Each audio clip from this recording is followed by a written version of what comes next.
The energy industry in Louisiana is really an amazing thing, and particularly in the offshore sector. If you take up all the states that produce offshore energy in the United States, you have 6 states: Alaska, California, Texas, Louisiana, Mississippi, and Alabama. If you take the production from Alaska, California, Texas, Mississippi, and Alabama, and you add it all up, and you multiply it times 4, that's how much offshore production the state of Louisiana has. That's how much production we have.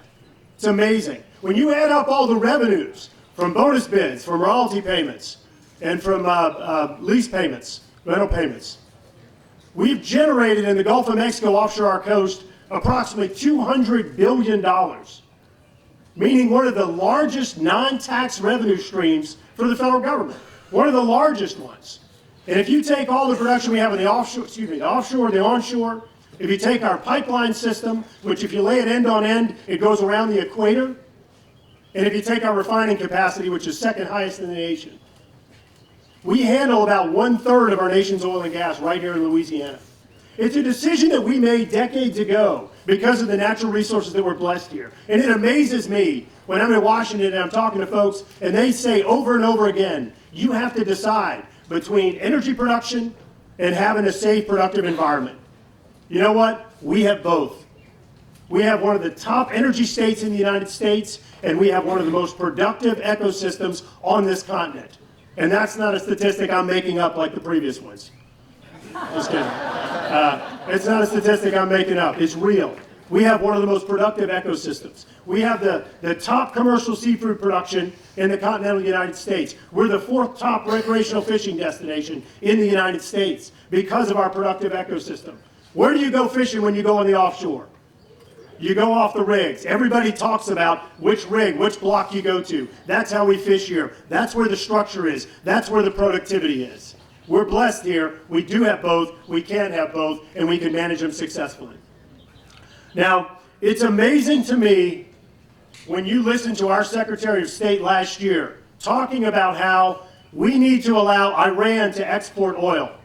We need to allow Iran to export hundreds of millions of barrels of oil. One of the largest, I think the 4th largest oil reserves in the world, and I believe the 1st in terms of natural gas reserves, if I remember correctly.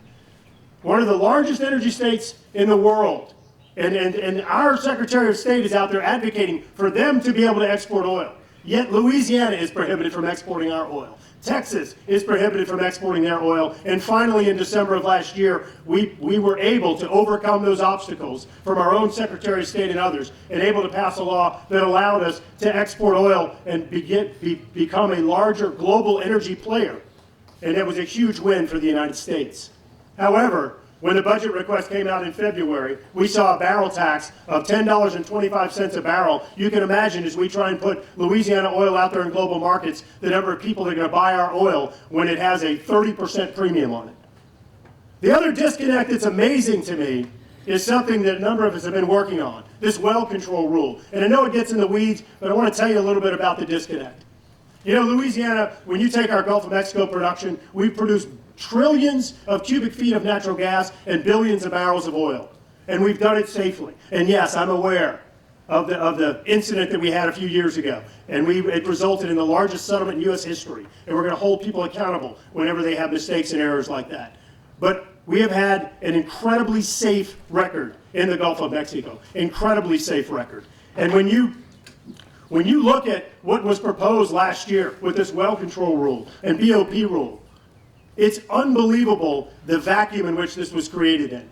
The Department of Interior estimates that this rule is going to cost our industry $883 million to comply with. Yet a study was done that indicates, a private study was done that indicates cost of compliance will be $94 billion. I'm not going to get into the weeds in this, but think about that for just a minute. Our Department of Interior proposes a regulation that they think is going to cost our industry $883 million to comply with over a 10-year period. And private studies indicate it's going to be $94 billion. These people have no idea what it is that they're regulating, and it's why we're fighting it. Because here's the thing. Looking at our safety record in the United States, looking at the opportunity for us to be able to export energy and become a larger global energy player is a huge opportunity for the United States and a huge opportunity for Louisiana. If you look just back in 2011, The largest single component of our trade deficit for the United States was attributable to us importing energy from other countries. Those countries that have a less safe record of environmental stewardship when it comes to energy production, a less safe record of worker safety when it comes to producing energy.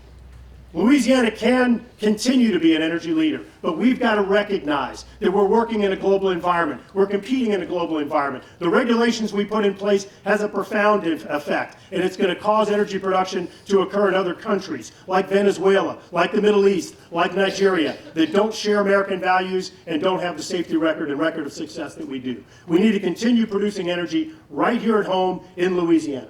Lastly, I want to hit one thing head on, and that's the oil and gas lawsuits. I've spent about the last 20 years of my life working on coastal issues in this state. And I'm not going to stand here and tell you that I'm the expert, because there are a lot of people that know a lot more about it than I do. But I'll tell you, I've learned a lot over those 20 years. And the thing that I've learned is that without exception, the largest cause of land loss in the state of Louisiana, without exception, is how the U.S. Army Corps of Engineers has managed our rivers. Our state was growing 3/4 of a square mile per year. And when they put levees on the river system, it flipped and we began losing 26 square miles of land per year. 1,900 square miles in total has been lost. And all of that is coastal wetlands. Can you imagine if any of you lost and caused to disappear 1,900 square miles of coastal wetlands of productive bird and fish habitat? EPA and Corps of Engineers would be all over you and you'd be in jail. Yet our federal government is leading us in the largest environmental destruction historically, ongoing, and prospectively in our nation's history. There's this misnomer that this has been caused by energy production. The reality is, if those levees had not been put there, the canals would have filled back in. And I want to say something very clearly. I believe that there actually is liability. I think there is, but I think it's single digits. I think it dates back to the 1940s and 50s, and how you apply 2016 science to decisions decades ago confounds me.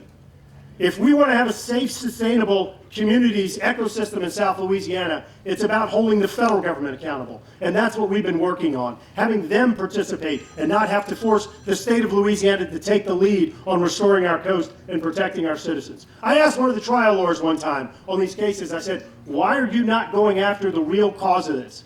Quote, because they're not going to cut us a check. That's ridiculous. The energy industry is an incredible economic engine for the state of Louisiana. It funds our families, it powers this nation's economy. And we can either produce energy here in Louisiana, we can have the jobs here, or we can go back to increasing our trade deficit and becoming increasingly reliant upon Venezuela, upon the Middle East, upon Nigeria, and other countries like that. We have a choice, and those are our two choices. Thank you very much.